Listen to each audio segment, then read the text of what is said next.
Hi, hello and welcome to a new video. Today I will react to what if the British Empire was reunited today.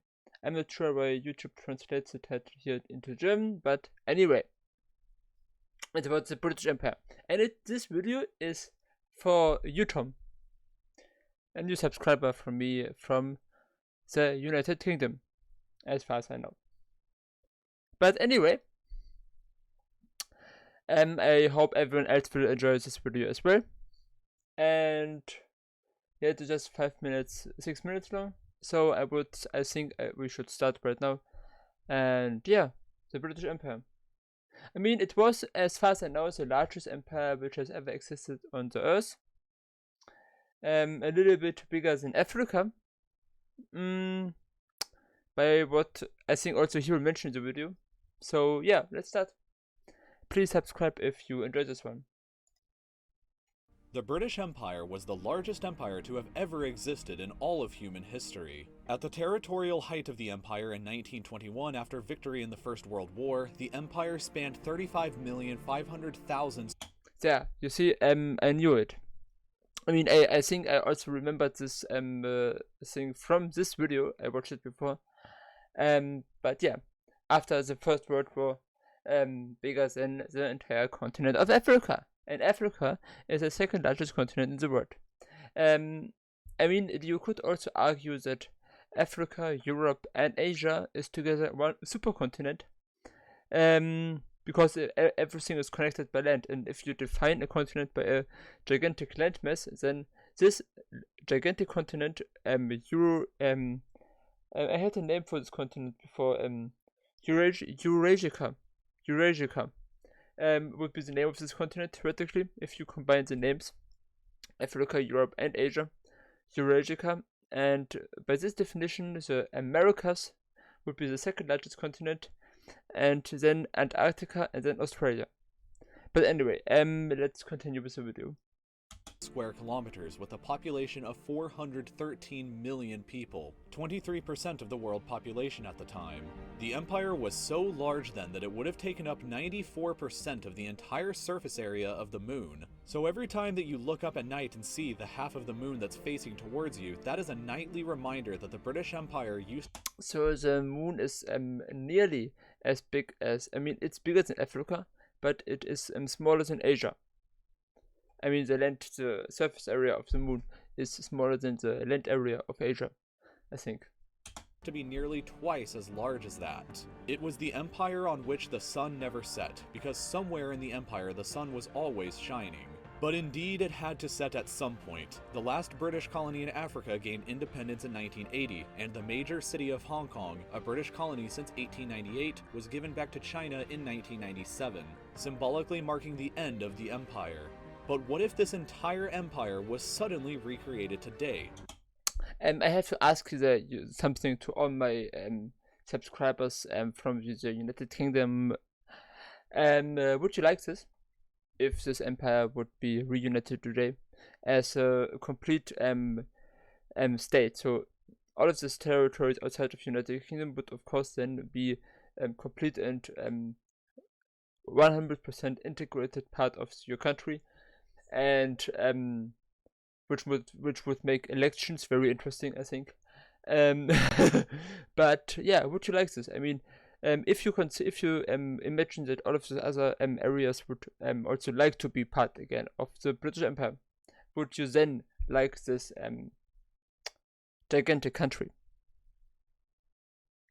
What exactly would it look like? Well, for starters, Queen Elizabeth II is already in real life queen of these 16 different countries right now. I think you Papua New Guinea, Australia, New Zealand, Canada, and then a lot of islands in the Caribbean, Bahamas, Jamaica, and Belize I can see. But I think there are also a few more smaller countries, which is something interesting. Also I found out in the episode about the United Kingdom, Geography Now United Kingdom, that I think Uruguay and Bolivia, I think, Mozambique, there were two countries which have never been a part of the, which never have had been a part of the British Empire, and still they joined the Commonwealth of Nations, which I think is very interesting. But I think, yeah, I think the other countries you can't see here right now are small island nations in the Caribbean and maybe also in the Pacific Ocean. Now, and she has been at some point queen of these other. And something else which is very interesting: the Union Jacks. The only, I mean, in the state flag of Hawaii. Hawaii is a part of the United States. I think it would be independent, by the way, but that's something completely else. It would be funny, but I don't think that there's a big movement there. But on the flag of the state of the state Hawaii is also the Union Jacks, which I think is interesting. 17 countries as well. I'm not sure why, but it is interesting. In total, the British Empire reunited today would encompass 64 different countries, and Queen Elizabeth II has already been queen of more than half of those countries at some point during her lifetime. The empire would be 146 times larger than the current United Kingdom and contain 40 times greater a population. 1/4 of the planet's land area would belong to the empire, and with an enormous population of 2.634 billion people, that would mean that around 37% of everybody on Earth would be a citizen of the empire. A far greater percentage of the world. There's also something interesting. If you would have this entire empire today again, and then as the population grows in Africa, I think there would be maybe even 3 billion or 3.5 billion at the end of the century in this gigantic country, if it would still exist. That's just something beside. I think. I'm not sure how much the countries which would be then a part of the United Kingdom or the British Empire in Africa, how their population will grow in the future, but I think many countries in Africa will have a very big population at the end of the century. World population than in 1921 with the same territory. With all of this land and people, the British Empire would have a GDP of 13.078 trillion US dollars, which would put it far behind the. There I have to mention something. I don't know why he is always RealLifeLore. I mean, put such a big importance to the GDP, or mention it in a way which makes me think that it is something important, but it is not really something important. I mean, of course, it to a certain degree it can measure how much how good people's life is in a certain country, but on the other hand, it just measures how much money is earned in a certain country. So it does not include how good the people live, how it does not really. It just measures the money. So there's nothing else beyond this than the money, which is measured by this thing, the GDP. But it does not measure how good people live in this country. It does not include, of course, because I mean the GDP in the United States is very high. But we know very well that, for example, healthcare is a very big problem for many millions of Americans. United States Americans, I have to be precisely at this point. Yeah, so I don't know why he always mentioned it in such a way, but I mean he mentioned it, of course, because it's something to compare countries with. But I always think that he puts a maybe too big importance to this. But anyway, also to the military, he mentioned this as well. I would not consider this to be that important, except for fighting other countries. But yeah, I don't think that this should be anything countries do. Of course, countries fight wars and so, but yeah. Anyway, let's continue. United States and place the empire with the second largest. And also, that is also something funny.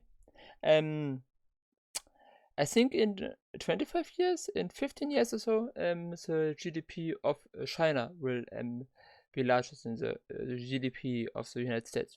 It's not anything, as I said, too important, because the GDP itself is not too important. But still, yeah.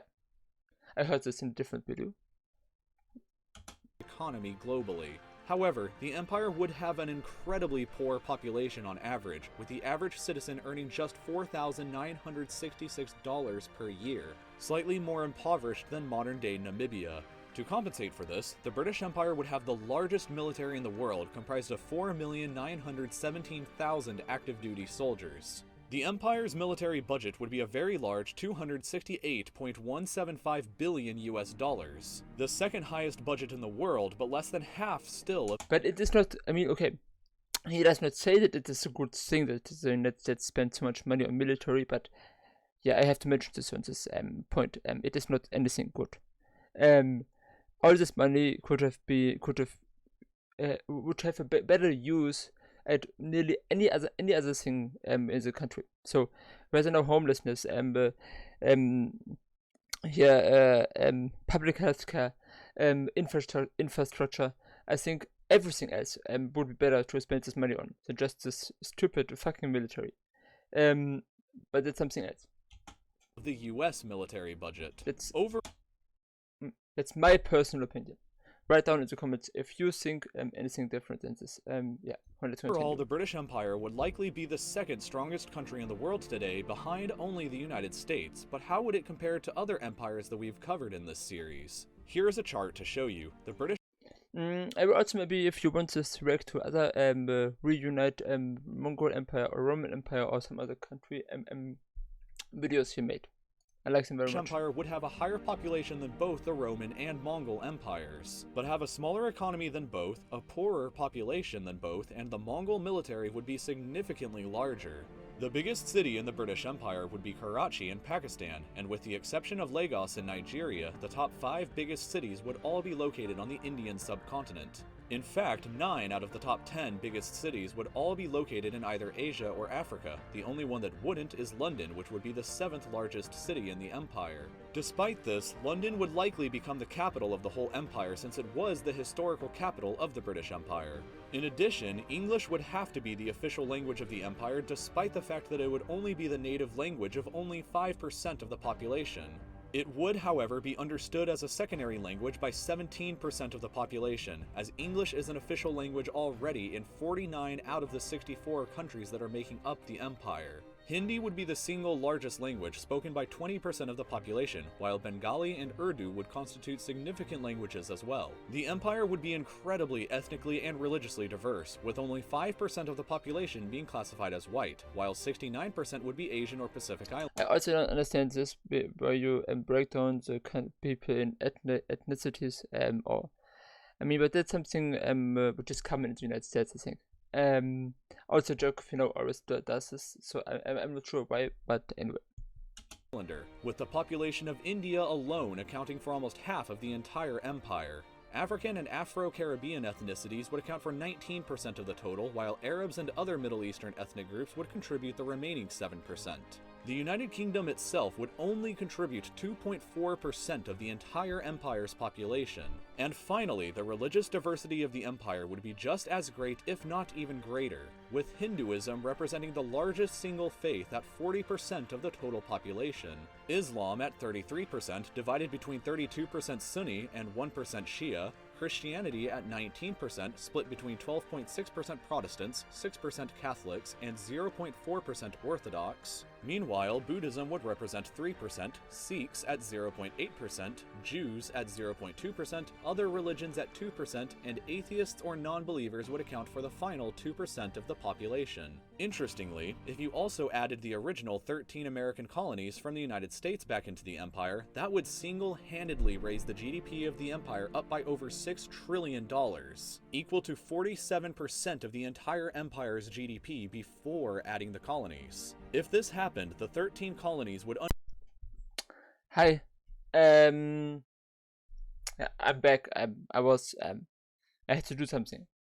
Now I'm back. Let's finish this reaction. Undoubtedly become the most valuable possession of the British Empire. The only question is, would the United States allow this to happen?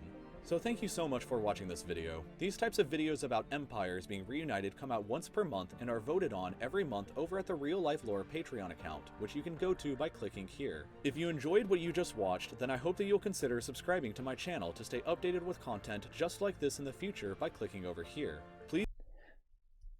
I hope you enjoyed this video. It's the British Empire. Interesting.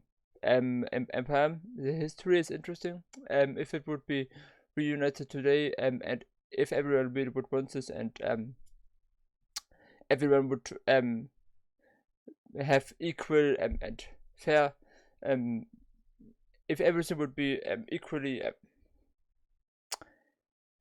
there for everyone, and everyone would have a good life in it, then I don't see any reason why it should not be reunited today. But yeah, tell me if you have any thoughts about this video, or about anything I said. I'm not I don't claim to know everything. I just like reactions and like this kind of videos. There's also a video, the Soviet Union reunited today. I will maybe also watch it someday. If you want me to make a reaction for it, then also leave a comment in the for this video. Subscribe if you enjoyed it, and we'll see you again another time. Also, in a few days, on the 9th of June, this Friday, there will be a special video. And in this summer, I also intend to play a real new video game on Twitch, which will come out, I think, in summer. I'm not sure exactly when, whether now it's July or August, but I want to play it on Twitch. And if you want to experience this game together with me, then follow me on Twitch. There's a link in the description. And otherwise, I hope you will have a fantastic evening and a great night, and we'll see each other again the next time.